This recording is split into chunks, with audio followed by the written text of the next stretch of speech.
श्री गणेशाय नमः। ओम नमः शिवाय। मैं अभिजीत शर्मा योगिक स्वाध्यायम के हमारे पॉडकास्ट शिव पुराण विद अभिजीत में आप सभी का एक बार पुनः हार्दिक अभिनंदन करता हूँ। हमारे इस प्रयास को सफल बनाने में आप सभी के योगदान की हमें आवश्यकता है। अगर आपको हमारा ये प्रयास उपयुक्त लगे तो कृपया इस पॉडकास्ट को अपने सभी मित्रगण एवं संबंधियों तक पहुंचाकर हमारा उत्साहवर्धन करें। तो चलिए आज हम अपने अगले एपिसोड को आरंभ करते हैं। आज हम श्री शिव पुराण की दूसरी संहिता रुद्र संहिता के 29वें अध्याय से आगे बढ़ेंगे। 29वां अध्याय, जिसका शीर्षक है यज्ञशाला में शिव का भाग ना देखकर सती के रोषपूर्ण वचन, दक्ष द्वारा शिव की निंदा सुन दक्ष तथा देवताओं को धिक्कार फटकार कर सती द्वारा अपने प्राण त्याग का निश्चय। यहाँ ब्रह्मा जी और नारद जी का संवाद है, जिसमें ब्रह्मा जी नारद जी से कहते हैं कि हे नारद, दक्ष कन्या सती उस स्थान पर गई जहाँ वह महान प्रकाश से युक्त यज्ञ हो रहा था। वहाँ देवता, असुर और मुनिंद्र आदि के द्वारा कौतूहलपूर्ण कार्य हो रहे थे। सती ने वहाँ अपने पिता के भवन को नाना प्रकार की आश्चर्यजनक वस्तुओं से संपन्न, उत्तम प्रभा से परिपूर्ण, मनोहर तथा देवताओं और ऋषियों के समुदायों से भरा हुआ देखा। देवी सती भवन के द्वार पर जाकर खड़ी हुई और अपने वाहन नंदी से उतरकर अकेली ही शीघ्रतापूर्वक यज्ञशाला के भीतर चली गई। सती को आई देख उनकी यशस्विनी माता अक्सिनी, जिन्हें वीरिणी के नाम से भी जाना जाता है, उन्होंने और बहनों ने उनका यथोचित आदर सत्कार किया, परंतु दक्ष ने उन्हें देखकर भी कुछ आदर नहीं किया तथा उन्हीं के भय से शिव की माया से मोहित हुए दूसरे लोग भी उनके प्रति आदर का भाव ना दिखा सके। हे मुने, सब लोगों के द्वारा तिरस्कार प्राप्त होने से सती देवी को बड़ा विस्मय हुआ, तो भी उन्होंने अपने माता पिता के चरणों में मस्तक झुकाया। उस यज्ञ में सती ने विष्णु आदि देवताओं के भाग देखे, परंतु शंभु का भाग उन्हें कहीं नहीं दिखाई दिया। तब सती ने दुस्सह क्रोध प्रकट किया। वे अपमानित होने पर भी रोष से भरकर सब लोगों की ओर क्रूर दृष्टि से देखती और दक्ष को जलाती हुई सी बोली। सती ने कहा, प्रजापते, आपने परम मंगलकारी भगवान शिव को इस यज्ञ में क्यों नहीं बुलवाया? जिनके द्वारा यह संपूर्ण चराचर जगत पवित्र होता है, जो स्वयं ही यज्ञ हैं, यज्ञ वेत्ताओं में श्रेष्ठ, यज्ञ के अंग, यज्ञ की दक्षिणा और यज्ञकर्ता यजमान है, उन भगवान शिव के बिना यज्ञ की सिद्धि कैसे हो सकती है? अहो, जिनके स्मरण करने मात्र से सब कुछ पवित्र हो जाता है, उन्हीं के बिना किया हुआ यह सारा यज्ञ अपवित्र हो जाएगा। द्रव्य, मंत्र आदि, हव्य और कव्य, ये सब जिनके स्वरूप हैं, उन्हीं भगवान शिव के बिना इस यज्ञ का आरंभ कैसे किया गया? क्या आपने भगवान शिव को सामान्य देवता समझकर उनका अनादर किया है? आज आपकी बुद्धि भ्रष्ट हो गई है, इसलिए आप पिता होकर भी मुझे अधम जच रहे हैं। अरे, ये विष्णु और ब्रह्मा आदि देवता तथा मुनि अपने प्रभु भगवान शिव के आए बिना इस यज्ञ में कैसे चले आए? ऐसा कहने के बाद शिव स्वरूपा परमेश्वरी सती ने भगवान विष्णु, ब्रह्मा, इंद्र आदि सब देवताओं को तथा समस्त ऋषियों को बड़े कड़े शब्दों से फटकारा। ब्रह्मा जी कहते हैं कि हे नारद, इस प्रकार क्रोध से भरी हुई जगदम्बा सती ने वहाँ व्यथित हृदय से अनेक प्रकार की बातें कही। श्री विष्णु आदि समस्त देवता और मुनि जो वहाँ उपस्थित थे, सती की बात सुनकर चुप रह गए। अपनी पुत्री के वैसे वचन सुनकर कुपित हुए दक्ष ने सती की ओर क्रूर दृष्टि से देखा और इस प्रकार कहा। दक्ष बोले, भद्रे, तुम्हारे बहुत कहने से क्या लाभ? इस समय यहाँ तुम्हारा कोई काम नहीं है। तुम जाओ या ठहरो, ये तुम्हारी इच्छा पर निर्भर है। तुम यहाँ आई ही क्यों? समस्त विद्वान जानते हैं कि तुम्हारे पति शिव अमंगल रूप हैं। वे कुलीन भी नहीं हैं, वेद से बहिष्कृत हैं और भूतों, प्रेतों और पिशाचों के स्वामी हैं। वे बहुत ही कुवेश धारण किए रहते हैं। इसीलिए रुद्र को इस यज्ञ में नहीं बुलाया गया है। बेटी, मैं रुद्र को अच्छी तरह जानता हूँ, अतः जानबूझकर ही मैंने देवऋषियों की सभा में उनको आमंत्रित नहीं किया है। रुद्र को शास्त्र के अर्थ का ज्ञान नहीं है। वे उद्दंड और दुरात्मा है। मुझ मूढ़ पापी ने ब्रह्मा जी के कहने से उनके साथ तुम्हारा विवाह कर दिया था। अतः शुचि स्मिते, तुम क्रोध छोड़कर स्वस्थ शांत हो जाओ। इस यज्ञ में तुम आ ही गई हो तो स्वयं अपना भाग या दहेज ग्रहण कर लो। दक्ष के ऐसा कहने पर उनकी त्रिभुवन पूजिता पुत्री सती ने शिव की निंदा करने वाले अपने पिता की ओर जब दृष्टिपात किया तब उनका रोष और भी बढ़ गया। वे मन ही मन सोचने लगी कि अब मैं शंकर जी के पास कैसे जाऊंगी। यदि शंकर जी के दर्शन की इच्छा से वहाँ गई और उन्होंने यहाँ का समाचार पूछा तो उन्हें क्या उत्तर दूंगी। तदनंतर तीनों लोकों की जननी सती रोषावेश से युक्त हो लंबी सांस खींचती हुई अपने दुष्ट हृदय पिता दक्ष से यूं बोली। सती ने कहा, जो महादेव जी की निंदा करता है अथवा जो उनकी होती हुई निंदा को सुनता है, वे दोनों तब तक नरक में पड़े रहते हैं जब तक चंद्रमा और सूर्य विद्यमान है। अतः तात, मैं अपने इस शरीर को त्याग दूंगी, जलती आग में प्रवेश कर जाऊंगी। अपने स्वामी का अनादर सुनकर अब मुझे अपने इस जीवन की रक्षा से क्या प्रयोजन। यदि कोई समर्थ हो तो वह स्वयं विशेष यत्न करके शंभु की निंदा करने वाले पुरुष की जीभ को बलपूर्वक काट डाले, तभी वह शिव निंदा श्रवण के पाप से शुद्ध हो सकता है। इसमें कोई संशय नहीं। यदि कुछ कर सकने में असमर्थ हो तो बुद्धिमान पुरुष को चाहिए कि वह दोनों कान बंद करके वहां से निकल जाए। इससे वह शुद्ध रहता है, दोष का भागी नहीं होता, ऐसा श्रेष्ठ विद्वान कहते हैं। इस प्रकार धर्म नीति बताने पर सती को अपने आने के कारण बड़ा पश्चाताप हुआ। उन्होंने व्यथित चित्त से भगवान शंकर के वचन का स्मरण किया।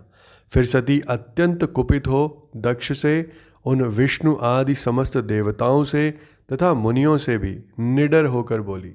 सती ने कहा, तात, तुम भगवान शंकर के निंदक हो, इसके लिए तुम्हें पश्चाताप होगा। यहाँ महान दुख भोगकर अंत में तुम्हें यातना भोगनी पड़ेगी।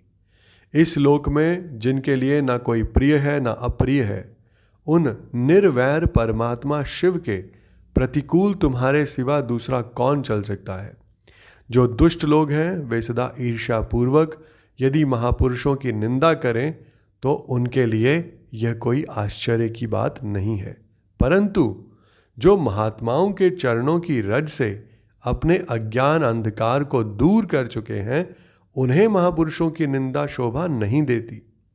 जिनका शिव यह 2 अक्षरों का नाम कभी बातचीत के प्रसंग से मनुष्य की वाणी द्वारा एक बार भी उच्चारित हो जाए तो वह संपूर्ण पाप राशि को शीघ्र ही नष्ट कर देता है। उन्हीं पवित्र कीर्ति वाले निर्मल शिव से तुम द्वेष करते हो। आश्चर्य है, वास्तव में तुम अशिव अर्थात अमंगल रूप हो। महापुरुषों के मन रूपी मधुकर ब्रह्मानंदमय रस का पान करने की इच्छा से जिनके स्वार्थदायक चरण कमलों का निरंतर सेवन किया करते हैं, उन्हीं से तुम मूर्खतावश द्रोह करते हो। जिन्हें तुम नाम से शिव और काम से अशिव बताते हो, उन्हें क्या तुम्हारे सिवा दूसरे विद्वान नहीं जानते? ब्रह्मा आदि देवता, सनक आदि मुनि तथा अन्य ज्ञानी क्या उनको और उनके स्वरूप को नहीं समझते? उदार बुद्धि भगवान शिव जटा फैलाए, कपाल धारण किए, शमशान में भूतों के साथ प्रसन्नता पूर्वक रहते तथा भस्म एवं नरमुंडों की माला धारण करते हैं। इस बात को जानकर भी जो मुनि और देवता उनके चरणों से गिरे हुए निर्मालय को बड़े आदर के साथ अपने मस्तक पर चढ़ाते हैं, इसका क्या कारण है? यही कि वे भगवान शिव ही साक्षात परमेश्वर हैं। प्रवृत्ति यज्ञ यागादि और निवृत्ति शम दम आदि 2 प्रकार के कर्म बताए गए हैं। मनीषी पुरुषों को उनका विचार करना चाहिए। वेद में विवेचन पूर्वक उनके रागी और विरागी 2 प्रकार के अलग अलग अधिकारी बताए गए हैं। परस्पर विरोधी होने के कारण उक्त दोनों प्रकार के कर्मों का एक साथ एक ही कर्ता के द्वारा आचरण नहीं किया जा सकता। भगवान शंकर तो परब्रह्म परमात्मा है, उनमें इन दोनों ही प्रकार के कर्मों का प्रवेश नहीं है। उन्हें कोई कर्म प्राप्त नहीं होता, उन्हें किसी भी प्रकार के कर्म करने की आवश्यकता नहीं है। पिताजी, हमारा ऐश्वर्य अव्यक्त है, उसका कोई लक्षण व्यक्त नहीं है। सदा आत्मज्ञानी महापुरुष ही उसका सेवन करते हैं। तुम्हारे पास वह ऐश्वर्य नहीं है। यज्ञशालाओं में रहकर वहाँ के अन्न से तृप्त होने वाले कर्मठ लोगों को जो भोग प्राप्त होता है, उससे वह ऐश्वर्य बहुत दूर है। जो महापुरुषों की निंदा करने वाला और दुष्ट है, उसके जन्म को धिक्कार है। विद्वान पुरुष को चाहिए कि उसके संबंध को विशेष रूप से प्रयत्न करके त्याग दे। जिस समय भगवान शिव तुम्हारे साथ मेरा संबंध दिखलाते हुए मुझे दाक्षायणी कहकर पुकारेंगे, उस समय मेरा मन सहसा अत्यंत दुखी हो जाएगा। इसलिए तुम्हारे अंग से उत्पन्न हुए सदा शव के तुल्य घृणित इस शरीर को इस समय मैं निश्चय ही त्याग दूंगी और ऐसा करके सुखी हो जाऊंगी। हे देवताओं और मुनियों, तुम सब लोग मेरी बात सुनो। तुम्हारे हृदय में दुष्टता आ गई है। तुम लोगों का यह कर्म सर्वथा अनुचित है। तुम सब लोग मूढ़ हो, क्योंकि शिव की निंदा और कलह तुम्हें प्रिय है। अतः भगवान हर से तुम्हें इस कुकर्म का निश्चय ही पूरा पूरा दंड मिलेगा। इसके उपरांत ब्रह्मा जी कहते हैं कि नारद उस यज्ञ में दक्ष तथा देवताओं से ऐसा कहकर सती देवी चुप हो गई और मन ही मन अपने प्राण वल्लभ शंभु का स्मरण करने लगी। इसके बाद आगे अध्याय 30 में, जिसका शीर्षक है सती का योग अग्नि से अपने शरीर को भस्म कर देना, दर्शकों का हाहाकार, शिव पार्षदों का प्राण त्याग तथा दक्ष पर आक्रमण, ऋभुओं द्वारा उनका भगाया जाना तथा देवताओं की चिंता। यहाँ पर ब्रह्मा जी और नारद जी का संवाद है, जिसमें ब्रह्मा जी नारद जी से कहते हैं कि मौन हुई सती देवी अपने पति का सादर स्मरण करके शांत चित्त हो सहसा उत्तर दिशा में भूमि पर बैठ गई। उन्होंने विधिपूर्वक जल का आचमन करके वस्त्र ओढ़ लिया और पवित्र भाव से आंखें मूंदकर पति का चिंतन करती हुई वे योग मार्ग से स्थित हो गई। उन्होंने आसन को स्थिर कर प्राणायाम द्वारा प्राण और अपान को एक रूप करके नाभि चक्र में स्थित किया। फिर उदान वायु को बलपूर्वक नाभि चक्र से ऊपर उठाकर बुद्धि के साथ हृदय में स्थापित किया। तत्पश्चात शंकर की प्राण वल्लभा आनंदिता सती उस हृदय स्थित वायु को कंठ मार्ग से भ्रकुटियों के बीच में ले गई।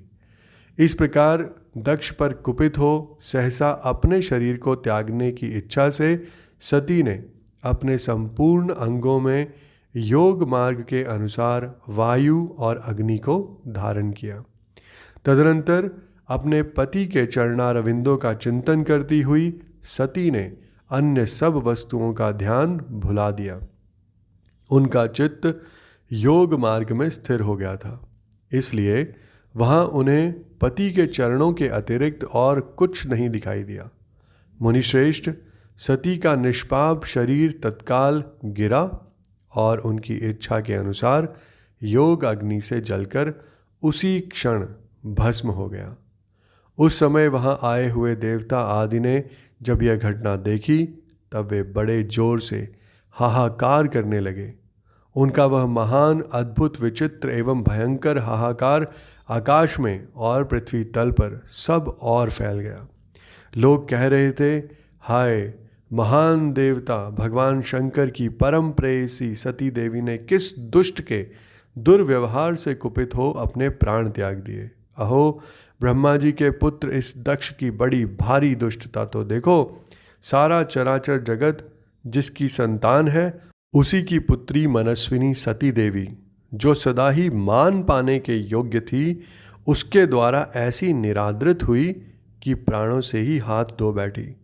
भगवान वृषभध्वज की प्रिया सती सदा सभी सत्पुरुषों के द्वारा निरंतर सम्मान पाने की अधिकारिणी थी।